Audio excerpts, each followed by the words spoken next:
Grace Williams, you are a health and nutritionist expert. It's been with an incredible story, a story of resilience, a story of giving, a story of having tremendous purpose. Purpose is a powerful word, and when I met you, it's clear you're so synced with having such a big purpose. And there's quite a unique story as to how you got there. Talk to us about how you relate to purpose. Yeah, so thank you, firstly. It is such an honor to be here. Purpose for me was something I never knew what it meant. I was like, some people have a purpose, some people don't.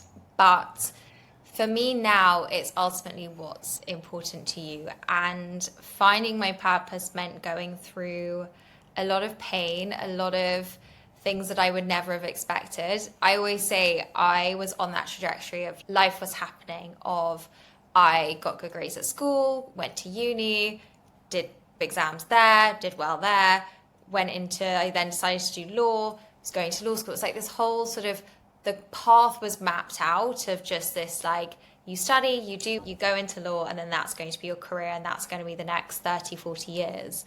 And then some curveballs were thrown at me, and it completely knocked me off that path, but actually for the best reasons, because it meant I found my purpose, which is what I get to do now.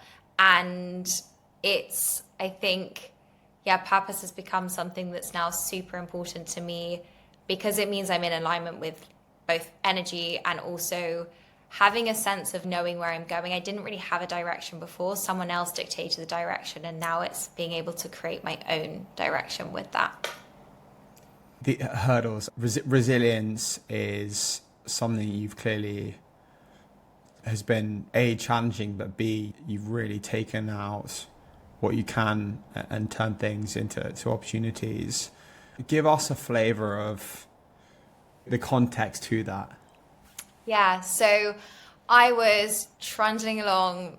I was a lawyer. I was still a trainee at the time. I was at a US law firm, and it had been a super busy start to being a trainee. It was that classic thing of working until 3 a.m., never really seeing friends, rushing things at the weekend. But actually like really thriving off that, kind of loving that sense of this must mean I'm doing so well. And then out of nowhere, it was 2019, that summer, my mum was diagnosed with a brain tumor, and it completely knocked us all sideways. And within the space of weeks, we went from just regular life. It was actually July, so similar time to now. And it was that summer, like summer plans were building, and suddenly it was like, oh my gosh, all of that is out the window. And we were thrown into sort of the medical hospital world.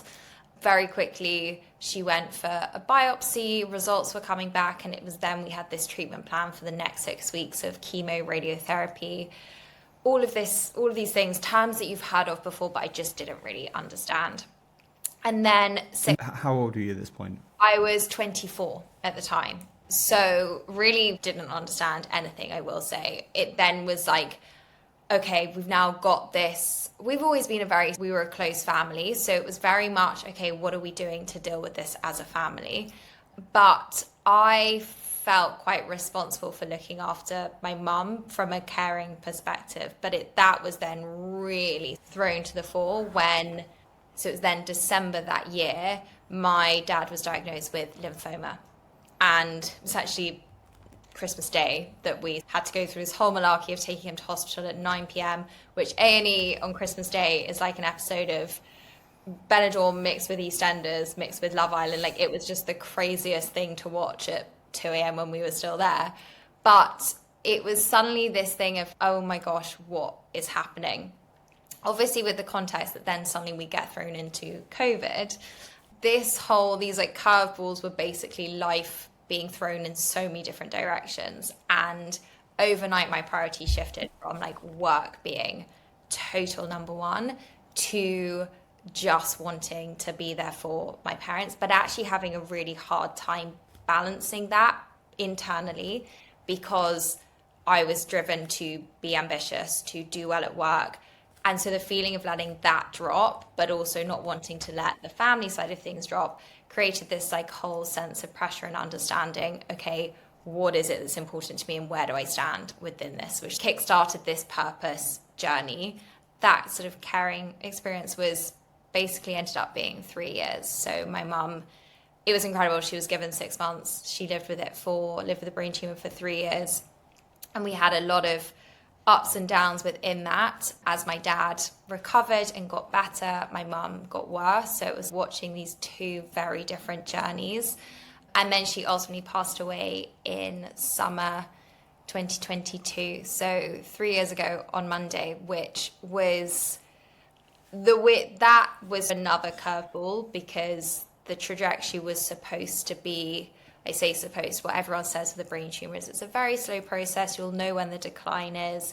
But my mum had been sick for such a long time that when she passed away, it genuinely was like the biggest shock in the world, even though we knew it was coming, because the way that it happened was just so fast. And so again, it was like this overnight, oh my gosh, she's not here, that we'd been told it was a real slow process and you'd have these like days leading up to it. So yeah, all of these curveballs definitely built a lot of resilience and meant I had to go on a real personal journey throughout and after that. What's clear is how so much of your purpose at the moment is helping others. And you talked about what you cared about really changed, and things seemed to flip on the head, as it were. Talk to us about how it changed what you value in the world. Do you know, I think it actually just showed me I didn't know what I valued, and I really had never put any thought into it. It was like I was on this treadmill and I'd never taken a second to stop and be like, is this what I want? I always use the example of, if someone asked me what I wanted to do, where did you want to go for dinner, what do you want to eat? It was like the worst question you could ask. I'd be like, I don't know, what do you want to do? Like, it just, I'd never really taken that time to take a step back and work out what it was I wanted. And also wasn't something I did in those years of caring. It was afterwards, when suddenly you realize that your health is fragile, life is fragile, that it became, I started to notice where my resentments were, and actually that was a real sign that I was potentially doing things that weren't in alignment with a purpose or something that I loved or was interested in. And so it started this whole sort of journey. And I think I see it quite a lot with my clients, of people start to get interested in this sort of health and well-being side of things. And within that becomes a lot of personal development work as well, because you start tuning out the noise. You tune out everything that's telling you what you should do, what's expected of you.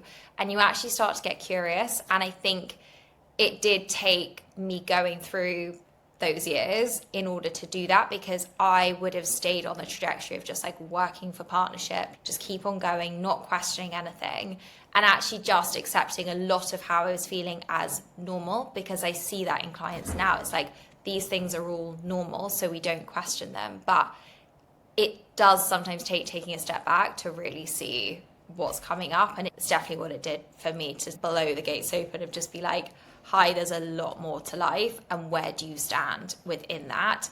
And I am now so quick, especially around energy. I know if something actually, if I don't really want to do it, I will be like, God, I'm exhausted. It's not that I'm actually tired, it's that my energy just doesn't match with it. It's like, it's not for me. I know I don't want to do it.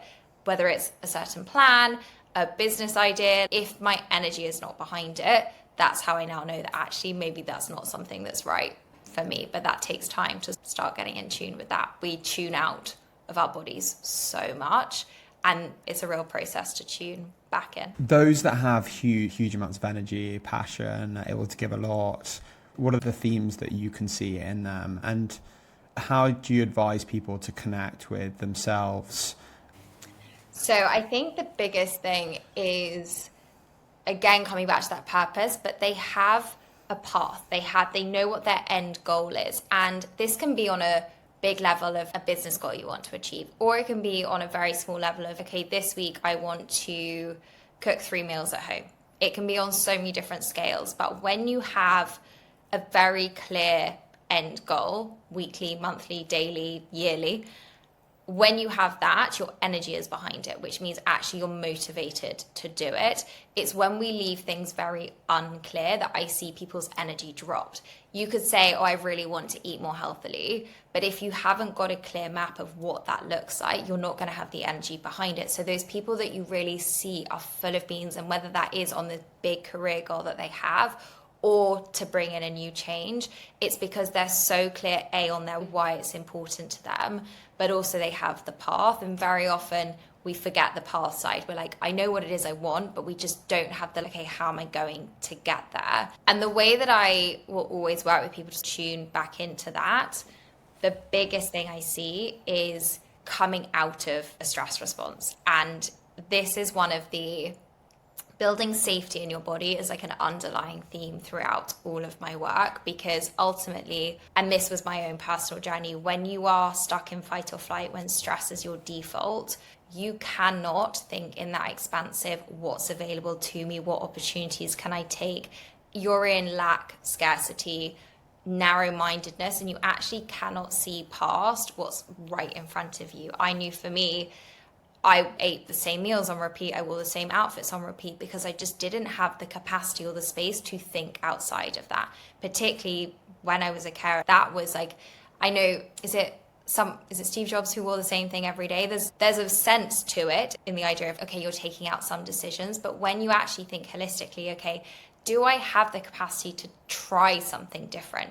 If that feels like too much, that's when stress is coming in and actually is really limiting you. And it definitely was for me. And when you start to release that and actually bring safety and calmness back into the body, that's when suddenly I see with clients, they're like, gosh, I really want to try, it can, as I said, it can be on a small level or a big level. I really want to try that new workout, or I've just put myself up for promotion. Those things come because they built that safety and they're able to see the opportunity elsewhere. Without that, you are like tunnel vision on what is in front of me, and that's all I have the capacity for. Build that safety and you completely expand your capacity, and that's how you start to tune in.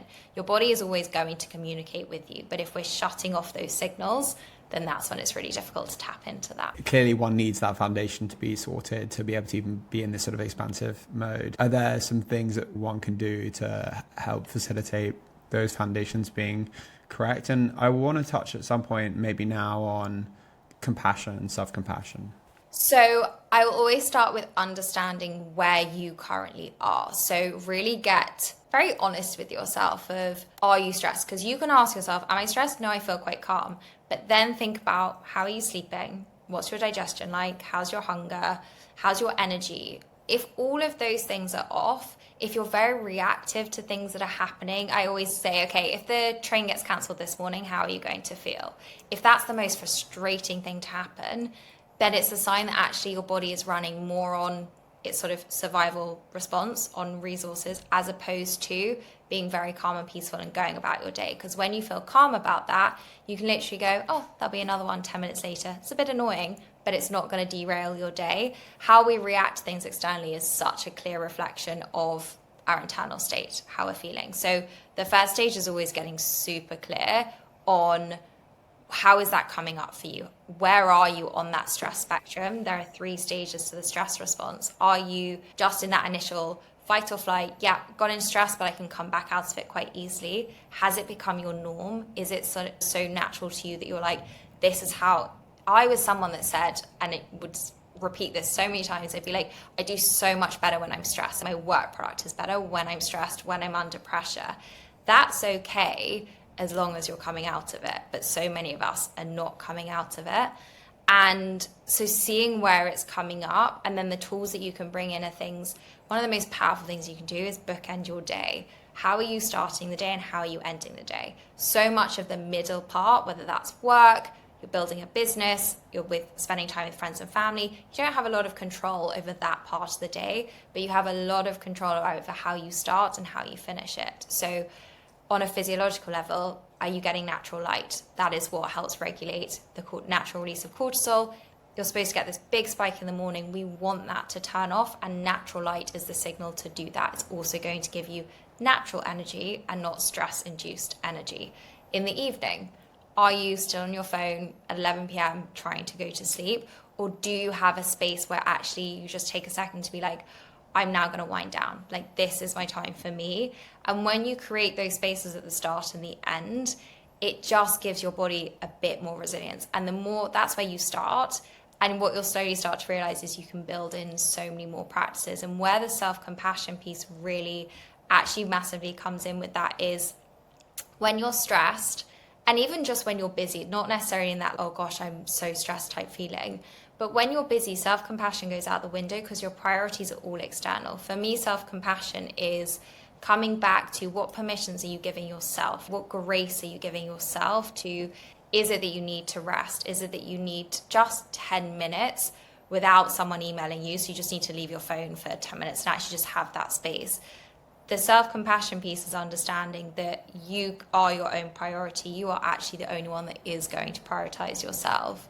And when you bring that in, say you slip up and you have a day where literally just like you are on high alert, go, you don't stop. You also don't berate yourself for that because you know how to come back from it. And I think it's a lot of, whether it's social media, podcasts, there are so many things that we should be doing. But it then takes away, the connection to what does work for me, but it also makes us feel like we're always failing because we're never fitting enough in. So our self-compassion goes completely out the window because we're like, oh gosh, I didn't manage to do that 10-step morning routine that I've read about or listened to in that podcast. But actually, can you strip things back? And what's one thing that you need for you today? If you only achieve that, you've still stuck to a promise. You can give yourself the compassion, give yourself the grace to know that another day might be better, and you slowly build and build. You talked about how people have a funny relationship, and guilt's a big theme here, around people taking time out in their day to do something, and how the concept of us working from 9 to 5 and being equally productive over that time is just nonsense, and how we're really, as a species, we're really still figuring a lot out. And some businesses, I think it's DeepMind, the founder of DeepMind, he's very efficient at working at night, for example, and is super aware that other people are efficient at working in the morning, and how, hold on, why don't they encourage people to be able to work when they can be efficient? Talk to us about people managing that relationship with guilt, and what you do is super entrepreneurial, and whether or not one's doing their own thing or working in a business. There's always, the to-do list always seems endless. I'd be interested to hear your view on how people can have a healthy sense in that, and maybe there's a view on shortcuts. Look at us, we're always talking about shortcuts, but protecting energy, but yet being efficient. It really, I think actually it's so powerful to know when you do work best, because within the structure of what you work in, whether it is you're building your own thing or you work within a company, knowing the hours that you are going to be most focused is really important, because ultimately that's the time that you want to maximize. Where the sort of, I think two things come in. When you are on someone else's schedule, so say it's that you are contracted to work from 9 until 5, we'll use that. You have those boundaries, but within that, ultimately your work product, how much you have to deliver within those hours, that's what you are in control of. And so you get to do that in the time that it works for you. If you are super productive when you first get into the office, you know that actually that's the time for you to maybe put your headphones in, not engage with all the chat around the coffee machine, and actually really focus on your work, because come 4 p.m, your focus isn't going to be as strong. So that's when naturally you want to start taking some breaks, and that's when you bring in the coffee meeting or the BD research that actually doesn't mean very much. Like tailoring your tasks, I always talk about task syncing. Every task has a different energy and stress behind it. It might be that you have a full day of something that actually is super high stress. That's going to take a lot of energy, a lot of focus, but you know that's what you have to face that day. The most important thing is, like, when you dedicate a task as that important, the stress and how you approach that is only on that task. When you then check your emails or go for a walk, you're then not walking at 100 miles an hour and like it's an Olympic sport. We then have to actually think, hold on a second, I can do this calmly, but I can focus on my work with a lot of Stress is not a bad thing. Stress is actually something we really want to use to our advantage. And when we can is when it's something that requires drive, motivation, focus, getting something done efficiently. That's when stress, we want to tip into fight or flight, use that to our advantage, but then very quickly come out of it once that task is done.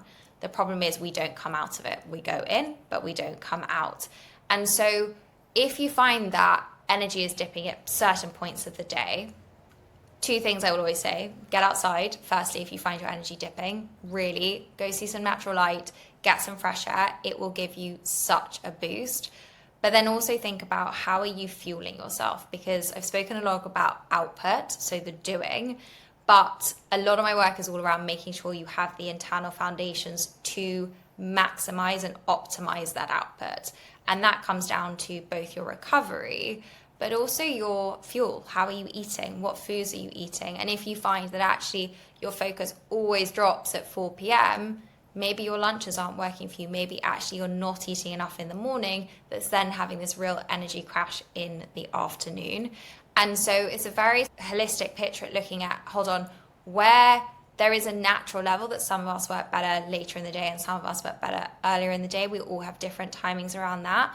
But the way that we fuel ourselves will also dictate that as well. People that are super focused, have a lot of like energy first thing in the morning, fuel themselves. They fuel themselves so that their blood sugar is balanced, they're not having a crash, and they're able to sustain that energy because they keep it going through the day. So there's a real input sort of angle to this as well, of thinking, okay, the job part I can't control. What's in my control is A, knowing when I work best, but B, how am I fueling this work? How am I making sure it's sustained? Am I running off coffee and then trying to make it until lunchtime? That's not going to be conducive to actually staying focused just between 9 to 5. If you have more flexibility and actually you can have a very slow morning, work later in the evening, if you dictate your hours, like I dictate my hours now, and I know that actually I don't work very well between 6, 5 and 7. Those are my hours where I'm like, those are for me. I then pick up work afterwards. I'm also not a morning person, so I don't force myself to start at 8 a.m. It's all, if you have some control, that's when you can bring it in. But knowing how you're supporting yourself through that, I think is very important. I think that was the second part of your question. I've just completely forgotten it. Don't test me on the second part. So yeah, there's a lot there. So one theme I think is quite intriguing is the compound impact that small differences can make. Are there some things you work with some of your clients that illustrate the power of that? Maybe it's getting up earlier or later. How small changes can lead to big things that are unrelated to that specific area. Yeah, I think one of the biggest misconceptions is that in order to feel better, you have to overhaul your life, that you have to make these drastic life changes. But actually, think about those bookends. How are you starting the day and how are you ending the day? That is so key when it comes to your energy, but also that feeling of having space for yourself. We often think, okay, if I've given 2 hours to work, I need the same amount of time for myself. You actually just sometimes need 2 minutes, 5 minutes to just check in, reset, go do something different, and then you'll feel better. From a nutrition perspective, I will always say it's around, are you fueling yourself enough? So eating consistently, and are you balancing your blood sugar? When it comes to focus, energy, particularly in high performing environments, blood sugar is such a cause of extra stress, and we want to minimize any extra sources of stress that actually are within our control. So it is making sure that you are eating enough protein, getting some fiber in there, and having healthy fats in each of your plates. When you have a meal formula that works for you, that compounds, because not only does it make you feel better energetically, your digestion is better, your focus is better, but mentally as well, you take that load off you. That so often the decision fatigue around food is so strong, particularly when you are busy and you're just like, I don't even know what I want to eat. When you have a go-to formula, that very small change of like understanding, okay, this is what works for me, takes that decision fatigue out, and that builds and builds with time and understanding your body. I think another one similar to the bookends would be to actually create space in your day. It can be 5 minutes, but when you are working, say you finish a task, can that be your signal that you go, say you've been sat at your laptop, can you get up and go look out of a window for 5 minutes? Can you actually go read a book, do something very different to what you were doing? A lot of people think about circadian rhythm. So that's our body's internal clock. It runs every 24 hours. But we also have these smaller cycles called ultradian rhythms. And there's a powerful research around we're only supposed to focus for around, on average, it's 90 minutes. That is when the brain can be very efficient, focusing really well, performing optimally. But at the end of those 90 minutes, if we think about all of the processes your brain is having to go through, there's a lot of waste that builds up. And ultimately, if we push through and we just try and work for long stints of time without breaks, the brain is not refreshing, it's not restarting. And so actually over time, your productivity, your focus, the work product dwindles because we're not giving our brain that space to actually reset, process everything it's gone through and come back stronger. And that's the same, so that's on the brain level, but the body too. Those 5-10 minutes that you take to take a break, over time, it's just that reset of like, I can now come back stronger because I've given myself the space. But we have this mentality of push through. It doesn't make you more productive. And I think one of the best things law taught me is that because we had to time record everything, you know how long a task is supposed to take, but how long it has actually taken you. And when you see that on a clock, that a piece of research took 6 hours and probably could have only taken 3, you have this real realization of, God, I've not been productive here. And that was not from not wanting to do the work. It's just, I actually tried to push through and I couldn't keep that focus there. So it's those small things of thinking about your nutrition, thinking about the spaces in the day. And I think natural light is one that I will always come back to because for energy, your mood, it just makes the biggest difference in the world. If you can build those into your day, it really changes it. And what we don't have an idea on is what's going through other people's brains. I think that there's quite a lot of research around how much energy the brain uses. Do you look into this with clients and what they're thinking about? Because it's so clear when people are stressed and anxious that their energy just goes. Do you have mechanisms that you suggest to people to have more control over their thinking? It's so interesting that you're talking about giving your brain breaks and meditation, for example, how that impacts people. There's a lot of research in how impactful that can be. Definitely. And a lot of our worries, a lot of our fears are just thoughts. They're not reality. They come from the millions of thoughts we're having in our head every single day. And a way that I'm a big fan of journaling, and not a sit down for half an hour and write everything that you're feeling, but actually if you feel a bit of angst coming up or you're not quite sure about something, get a pen and paper out, or if like just the notes on your phone, and ask yourself, how am I feeling? You can use a number scale, like rate yourself 0 to 10. How am I feeling? What is my energy? And then ask why. And the first time clients try this, nothing will come up, particularly if you are very used to just being that push through, go, go mentality. But the more you ask yourself, how am I feeling? Why? The more is going to come up. And that is how you then start bringing awareness. Self-awareness and understanding your patterns behind things is really powerful. And you said earlier around guilt. I think guilt is something that we put it on ourselves. Guilt doesn't come from someone else. Guilt comes from, I feel guilty because I took time for myself, for example. Something I had when I was caring, I never really left the house because I felt too guilty to have the 2 hours with some friends because I was like, no, I need to be at home to make sure my mum is okay. Probably the best thing I could have done was taken those 2 hours, because all that ended up happening, full disclosure, was my mum and I was exhausted and very on edge. She might have said something, I've probably snapped, and then she's burst into tears. Probably would have been better if I'd gone out for those 2 hours. And the guilt we put on ourselves is it's something that comes up a lot in people's thoughts that actually drains a lot of the energy side of things. But if you can get them out onto paper, that physical act is, I always say, it's like taking it out of your brain, because then your brain doesn't need to remember it. Put it down on paper and you start understanding, you can piece things together more clearly and understand where these thoughts are coming from. And I think when it comes to being busy and understanding what is coming up for you, what's blocking you, very often it's things like perfectionism, feeling like you don't have enough time, feeling like you're not allowed to do something, the guilt.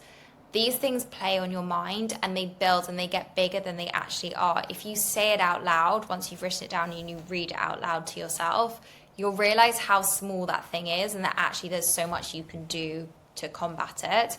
But it takes getting it out first. And that could be, I say to some clients who are like, I just don't really like journaling. I'm like, record a voice note on your phone. Everyone has the voice memo app on their phone. Record a voice note. It doesn't go anywhere, but you get it out and you actually get to say it out loud, which is really powerful. There was an exercise which is write out 50 things you want. And the big things it doesn't seem to be very effective on. It's more the really subtle small things. So it could be, I want to make my walk this morning slightly nicer, or I want to make this person feel special, or I want to maybe add something to a room. There's something around that's quite powerful. Do you have any views on that? Do you relate to that? And I guess there's a few things there, really, one putting agency on themselves, but really awareness and linking to what you were talking about. Definitely. And those promises you make to yourself, when you stick to it, that's how you build confidence. One of the biggest wins, so to speak, that is not spoken about when you start this work is the confidence that you build. You come to work on your stress, to improve your gut health, to find a balance, to feel like you can balance work and life, whatever it is, that's your goal. But the biggest result I see is how confident my clients feel after the time working together, because they suddenly are prioritizing themselves. That's why lists like that I love, because ultimately you put it down on paper, and when you follow through on it, you start to build this actual belief and understanding that actually you can put yourself first and you are important. And the confidence that then comes from that trickles into everything. It trickles into how you walk into a room, the opportunities you put yourself up for, how you speak about yourself, all things that actually, if we think about career success, whether you're an entrepreneur, whether you're in corporate, those traits are so important and very often are the things that we envy or lust after in other people. We're like, God, how are they so confident? Confidence is not, you're not born with it, or not, like you either, it's not that you don't have it or have it. It's a skill that you build over time. It's a trait. And one of the most powerful ways to do that is to stick to the little promises. And I think lists like that and really getting clear on, as I said at the start, having your direction, knowing what it is you want, and then having a path to get there. And that can mean breaking some things down into smaller pieces. And when you then stick to those, so you said around making someone feel special, when you stick to that, not only does it make that person feel good, you feel great, and then you want to do it again. You want to do something else. And it's that compound, as you said, it builds and builds. And I think confidence is something that, again, when we're in that constant high alert state, confidence is the first thing to go out the window because it's not important. I did a workshop recently with a brand all around confidence because they were coming at it from, okay, how do we build confidence through clothes? And I was coming at it from, okay, we have the clothes and that's giving you that real boost. How do we also make it something natural? You can't naturally feel feelings like confidence and walking into a room and knowing what you want if you're stressed. Ultimately, your body's not going to give you that emotion. And I think those lists are a really beautiful way to start that journey because it means you get to see, oh, what is it that I do want? Get curious. And I always say there's a stage between a habit and like nothing. So there's this experimentation stage. Very often we're like, this is going to be my new habit and I'm going to stick to it for 3 months. But we miss the fun of experimenting with things, and that comes before the habit. Like, experiment with different things and then find the thing you want to make a habit. Some experiments are going to go wrong. You're not going to enjoy them. It's not going to be for you, or you do it, it makes you more stressed. There's going to be things that don't work for you that might work for other people. Some people find breath work so unsettling and it's not right for them. Other people find it very difficult to meditate, but they can sit and journal.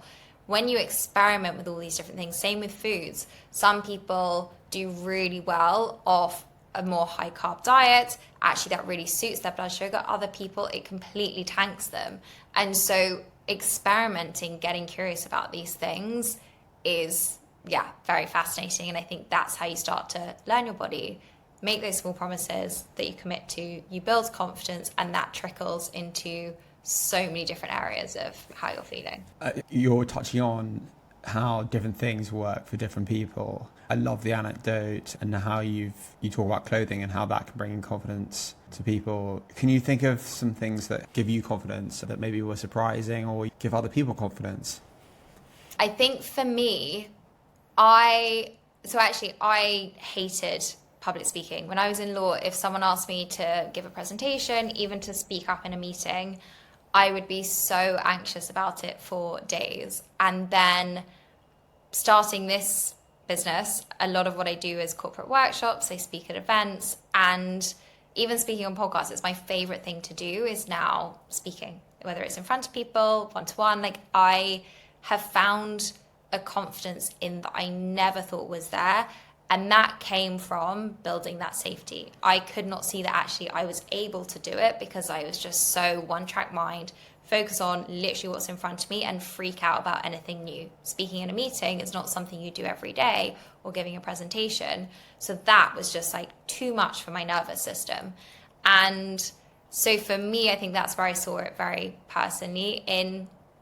I've had one client who recently, she's had a lot of health struggles, and you really lose your confidence in that. It knocks you feel like your body is always against you. And through a lot of nervous system regulation, we've really rebuilt her diet. She's able to include so many more foods. And linking it to clothes, she sent me a picture the other day she always wears black because she was like, I don't want to be seen. Black's my like comfort blanket. And she sent me a picture of a dress that she bought that is floral, beautiful, like the most beautiful summer dress. And she was like, I'm not ready to wear this yet, but I've bought it for when I am. 3 months ago, she would never have had the sort of even thought process or the capacity to be able to think about buying that dress. That wouldn't have been in her sort of realm of, okay, what is possible? The fact that she bought that is like the biggest statement of, I'm going to get there, as a belief in yourself. And that comes from building trust in yourself, building that safety, putting yourself first, and actually realizing that agency piece is really important. And when you start to take control and not let, I think through my mum and losing her, you start to realize that there are so many things that can come against you and that can literally take. My mum was so vibrant. She had such a warm energy. And within the space of months, she couldn't do anything for herself. Her life was stripped down to sitting in a chair, watching TV all day. And that was all she could do, or talking to one of us. There was no going out. There was no sort of just jumping in the car. She used to drive everywhere, drive miles and miles, see my brothers at school. And that was all taken away. And when you see that, you're like, okay, I want to now take control of my life as much as possible and really use that to my advantage. There's a lot to life. If someone asks you, you've got 50 years left, how would you explain what you want from that time? And part of that can be fine, like the fun holidays, etc. But how do you, in your view, optimize it's your morning walk to work, for example. It's your like getting on the tube. Do you think that we should be focusing on those moments more? For me, it's how do you feel while you do those things? So the true wellness to me is being able to do those lovely things, whether it's going on a walk in the park, taking your dog out, going on holiday, jumping on a plane, or sitting at your desk and doing a job, but still feel peaceful, calm, in control, and not like your day is controlling you. And for me, when you find that level of peace and calm and serenity around what you're doing, knowing that you're not going to love everything, you're not going to be happy every single moment of the day, but if your baseline feeling is joy and peace, that for me is everything. It doesn't matter what you're doing. And if you can feel as happy jumping on a plane and going on an incredible trip as you can wake up in the morning and seeing a sunrise, or even waking up and it just being a sunny day. It's currently thunderstorms outside. When you can wake up and you see the sun and that makes you as happy, that for me is like true well-being and true wellness, in the sense of we can all strive for the external. And I always also use the example of clothes here. I love buying nice things. Like, material items are something that I will always take a lot of joy from. I probably get that from my mum, who was a handbag addict, and that's definitely been passed down. And so I'm never one to say that the external things, whether it's something you buy, an experience, whatever, is not important. They fully are. But that shouldn't be the thing that you chase to give you the happiness. The happiness comes from yourself and the peace comes first. And yeah, just feeling at peace in your choices and content is my ultimate vision for anyone that I work with, for anyone I speak to, for myself. And it really is, it's not changing the output, it's not changing what you do, but changing how you feel while doing it. Because we can all do it stressed, exhausted, but actually. God. And a lot of different moments. You touched on the big goals that people have, and then also the small stuff and changing their appreciation for and their ability to execute. So, you know, your lives force you to learn a lot and figure a lot out, and you really throw your time, care to other people in trying to help them on their journey. That's no doubt massively changed, and your perception of what you want from a life partner and who you want, what you want from those that you're surrounded by. Talk to us about that, and perhaps a form I'm thinking about is like undervalued currencies, or things that we don't necessarily, people aren't necessarily straight to talk about, but that are clear to you that they're very much something that should be talked more about.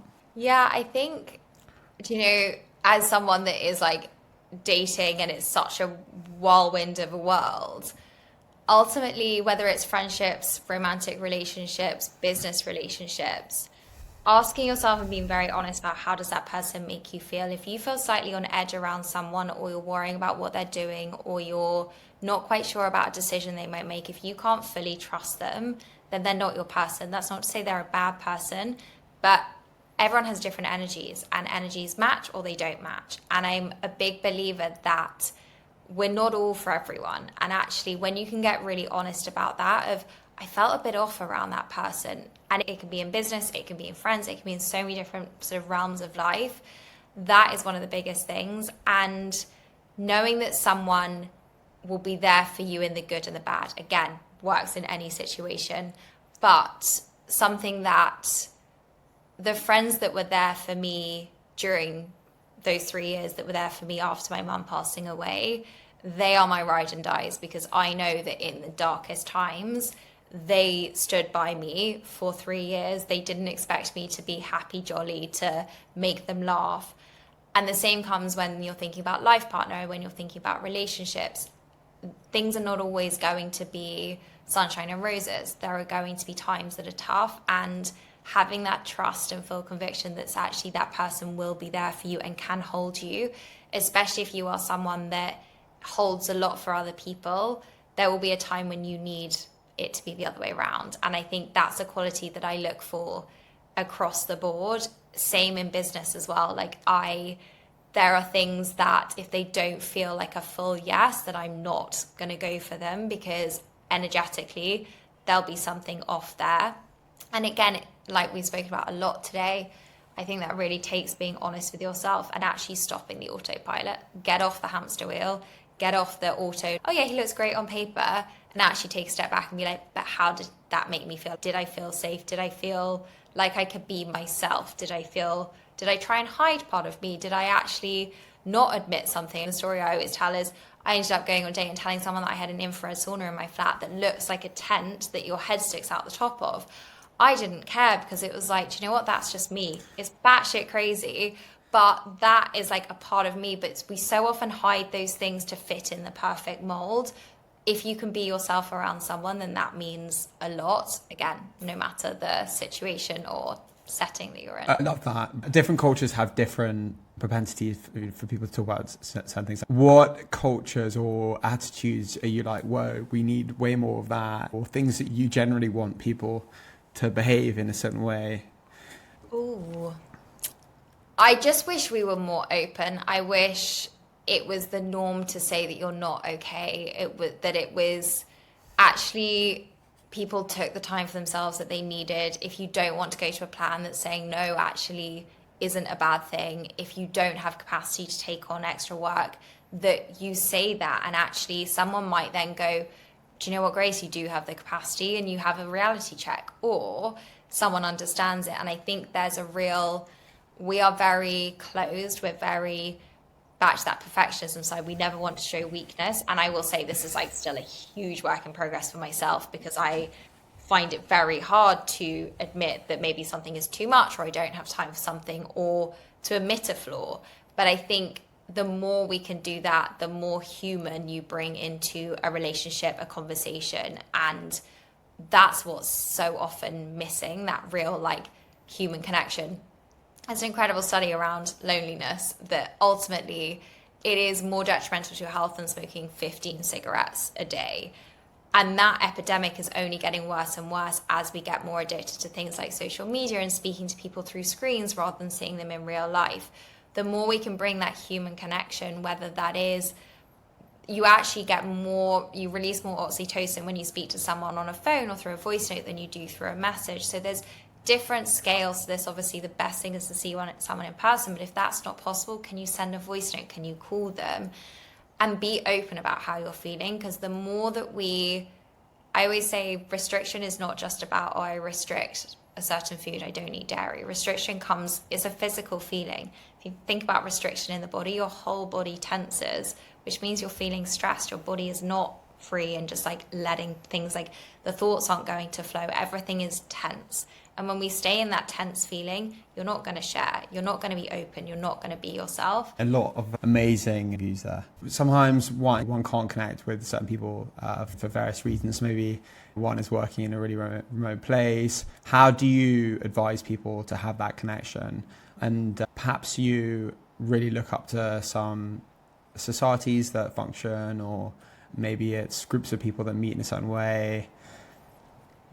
Do you know, I think being in London, like, we are so lucky with how many things we have available to us to build connections, whether that's through communities, there's so many things now of like walking communities, running clubs, just going to the gym, going for coffee and actually having a conversation with the person next to you. But I think people can do that and actually still feel very lonely, because if you are not connecting with people that are really on your level, that you actually feel like are your people, it's not the same level of connection. It can give you a little bit of a boost. There's nothing better than smiling at someone on the street and them smiling back, and you're like, oh, that was actually really lovely, or saying thank you to someone that holds the door open for you. But then the next level of connection is actually, do you have people around you that lift you up?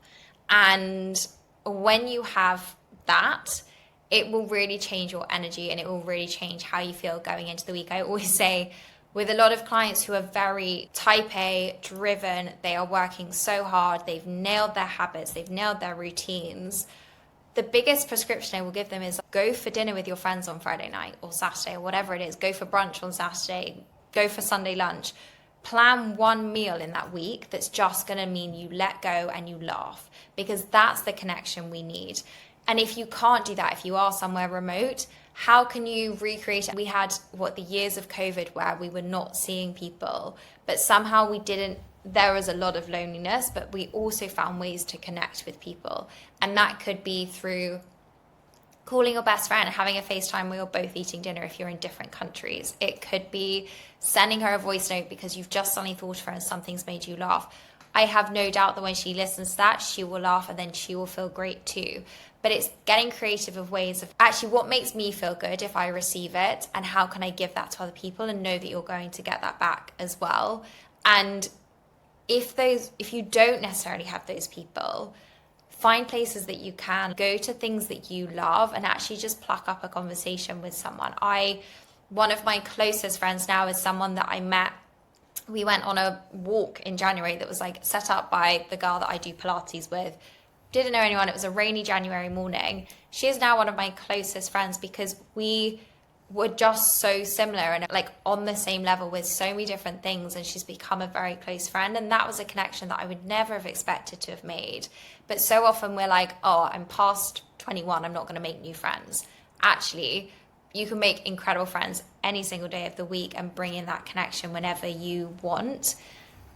And to take it even deeper, if you really feel lonely, how disconnected do you feel from yourself? If you cannot just sit at home and actually feel very content with being by yourself, being able to say it is you want to write that list of the 50 things you want to do, or you want to watch something silly on TV, If you can't find true like peace and joy in that, question how go you are, because definition of being in your parasympathetic is actually being able to just sit and do nothing. So yourself can also be being content in yourself is also important. Okay, a bit of homework for people if they want it. You touched on how we feel, which makes me think about how people can use lists to write out things they want to feel. What are the buckets of in which you would give people for things that they want generally? And the first one we've got is feeling. So people could write down 20 feelings they want to feel. I would always say, because we have a really bad range of vocabulary for feelings. We think happy, sad, angry, upset. Like we have very small, or like a very small list of words that we connect to when it comes to emotions. But there are so many more emotions in vocabulary that we could be using. So I will always say, get up a list of emotions. Just Google it. Emotions that you can feel. And pick out 5 that really resonate with you. And rather than having a list of like loads and loads, just pick out 5 that you're like, if I could feel one of those every day, ideally all 5, but if I could feel those every day, I would be happy. And then within that, so you then want to think about the buckets. It's all quite personal, but like for me, my words will always be joy, abundance, love, and peace. Those are like the 4 that I will always come back to, and probably health I would throw in there as well. And within those, it's okay, in relationships, in my work, in family, in finances, in living. So I put sort of travel experiences, things that I want to go through life and sort of experience in that way.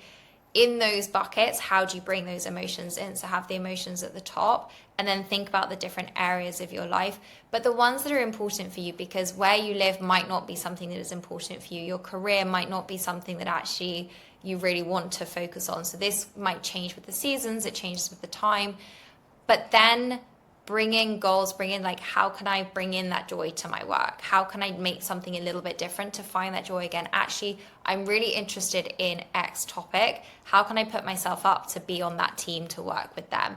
And it's not something that you're going to get necessarily in the next week or month. It might be years in the making, but you have that goal and that vision there, and that's very powerful. That's why I included health in there, because I think when we think about those feelings, we often we always forget them.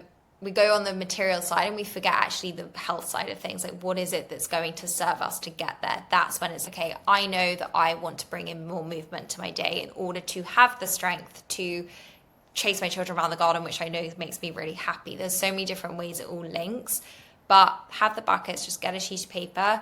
Nothing will come the first time you do it, or maybe only a few things will. But the more you think about it, you'll end up writing pages and pages as you go through. If energy is partly a product of purpose, and purpose can be hard to find, and it seems that you just having a sense of self-worth is such a main pillar to even get near purpose, is there a tool or like a quick exercise you get people to do to create a sense of self-value? It seems like it's a currency that's not really focused on for people in general. Yeah, do you know, for me, it comes back to that confidence piece of what promises are you letting slide and what are you sticking to? Because the more you let things slide, the more you lose your value, because you ultimately are telling yourself that you don't stick to the things that you told yourself you would do. And that's it knocks you very far. There's something called Maslow's hierarchy of needs, that ultimately you have self-actualization at the top, and that's like you're reaching your ultimate potential. But in order to get there, you have to go through it's a pyramid, you have to go through the other stages. And right at the bottom is your physical foundations. It's how are you fueling yourself? It's the safety in that angle. Then come things like confidence. Those start building, and that's how you get to that sort of key point of self-actualization. But we have to build those foundations first, and a lot of that comes down to what promises are you making and what are you not sticking to. When you start building those, where are your internal foundations? Where actually do you know you are letting yourself slide in the pursuit of finishing something on time? Versus, okay, that's okay to do, but how do you correct it in other areas? Because if you're always putting yourself last, that value is not going to be there. And so actually, a lot of when a client when we've created a plan together and then they come back next week and be like, yeah, I found that really hard to stick to. When we delve into it, it's because they ultimately didn't feel it was a priority. They were like, I knew I wanted to do it, but I didn't make it what I like, that make it that important. So why didn't you? And if we think about it, so often it's because actually maybe it's not the right goal. And that's how you can start to see with that last exercise. If something's not sticking, it might just not be for you. And it might be that actually your energy is being directed elsewhere, and we start getting, it's a whole process, value, self-value. There's no one quick fix to suddenly find it.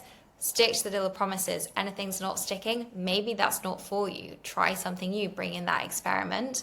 But it's difficult to snap your fingers and be like, you're now going to have the value, but you have to decide you want it. That's also another thing. Very often we tell ourselves, oh, I really want that promotion. But actually, if you don't have a full body yes, you're going to find lots of different ways to self-sabotage. If you don't really want to go on a run, your brain will find a million ways to stop you from going on a run. If you don't want to eat that green soup that you made, you'll also find a million reasons not to do it. So you have to decide what you want and then stick to it. That's how you build the confidence. Self-value comes through that as well. But then underlying that, having those internal foundations there. And you've got a course called The Foundations, haven't you? And then another one. Talk to us about those courses and what they offer people. Yeah, so The Foundations is a guide that basically just delving into the key things that you really want to focus on when it comes to your health. Very simple practices. There's a 10-day challenge of little things that you can do each day to help support your digestion and your energy. So I think one of the challenges is literally as small as adding a pinch of salt to your water in the morning, because very few of us are hydrating properly. And if we're dehydrated, it's very hard to focus, your energy drops. So that is a very good starting point. If you're like, I have no idea where to go with these internal foundations, I always say start there.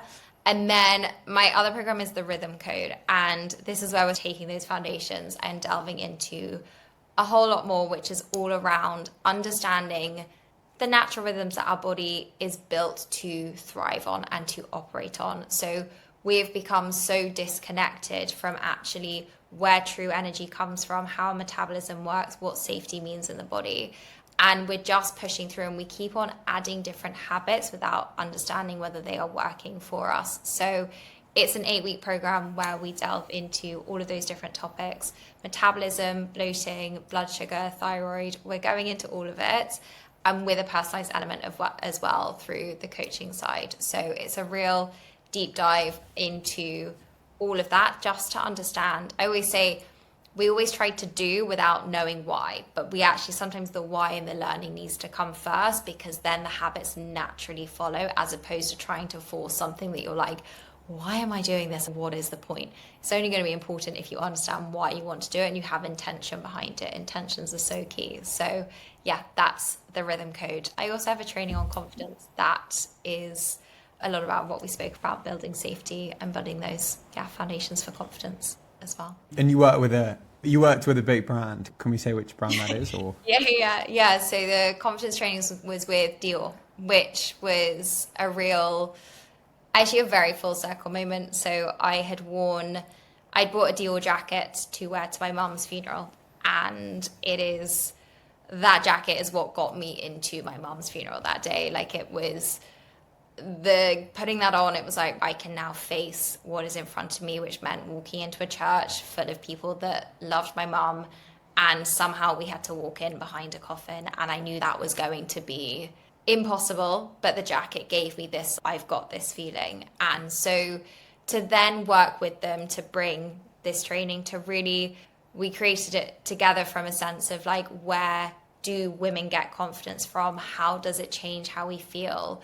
And what are the things we can do to really build that? It was a really sort of full circle, very beautiful moment. So more to come this year together as well, which will be very exciting. We were talking earlier about currencies that we need to focus on. Confidence, what a beautiful one that people can get from you. So we're now going to jump into the quick fire questions. 3 things you get joy from. Waking up to a sunny day, Nancy, my dog, throwing a toy around her head, and seeing a pink sky. A mantra you want to embrace now would be? Let go. I'm always wanting to hold on to control, fear, But when you let go and trust the process, that's really what I'm trying to lean into more of. One unusual thing that gives you pleasure. Terrible TV, Keeping Up with the Kardashians. It shouldn't make me as happy as it does. A favourite film, book or artist that isn't obvious? A favourite book recently, I mentioned it to you, is Finding Your North Star by Martha Beck. I think it's a really beautifully written book that is one I think I will come back to at different stages of my life and probably take something different from it every single time. Best advice you've ever received? A friend, when my mum was diagnosed, she is a practicing Muslim, and she told me that is, in the Quran it says that God will only throw you the challenges that he knows you can face. And whether you're religious, not religious, spiritual, whatever you lean towards, it is something I came back to time and time again and took so much comfort from, knowing that ultimately every challenge, what I was being dealt with, I was going to be able to handle, and there was going to be something that came, a lesson that came from it. And it meant I didn't hide away from that and feel like the world was against me. And I think it's something that has really stuck with me ever since. So anytime something comes up, I have this deep trust of something. I know I'm supposed to go through this and I know I can handle it, which, yeah, meant a lot in that time, and it still does now. Something you want to learn more about? Probably AI, because having been a lawyer, we were not allowed to touch anything to do with AI. I left law and it suddenly was like everyone was using. I didn't even know what ChatGPT was. So I think I've got a long way to go, even understanding how it works and what it is. That's one, definitely. How do you get over a tough meeting or moment, or in general? Put it into perspective. I think understand why it came up. Was it tough because it triggered you in some way? Did it upset me? Was it stressful? And not hold on to it. Get it out, whether you need to rant about it to a friend, you need to journal on it, you need to voice note yourself, all of those things we've spoken about. But yeah, get it out. Don't hold on to it, and let yourself feel frustrated about it and then understand why. But let the feeling come first. You can add one thing to your bucket list now. What would it be? I don't know if it counts as a bucket list thing, but I am desperate to go back to Martha's Vineyard, which is somewhere we went to when we were very little growing up. And it's one of those trips. I want to pair that with Utah and Nashville, and they were places that my mum really wanted to go back to. So do that for her. I think that's next on my list. The world works in a certain way. What would you want to change about it if you could change one thing? How negative we go to first. We always we think the worst. We think it's a surprise when something good happens. I wish that we could all see the positives before we see the negatives. Grace, thank you so much for today. It's been such a pleasure, and we're very fortunate to have you tell your story and be so open. It's definitely very encouraging when others are open. It encourages other people to be so open, and thank you so much. Thank you for having me. It's been such a fun conversation.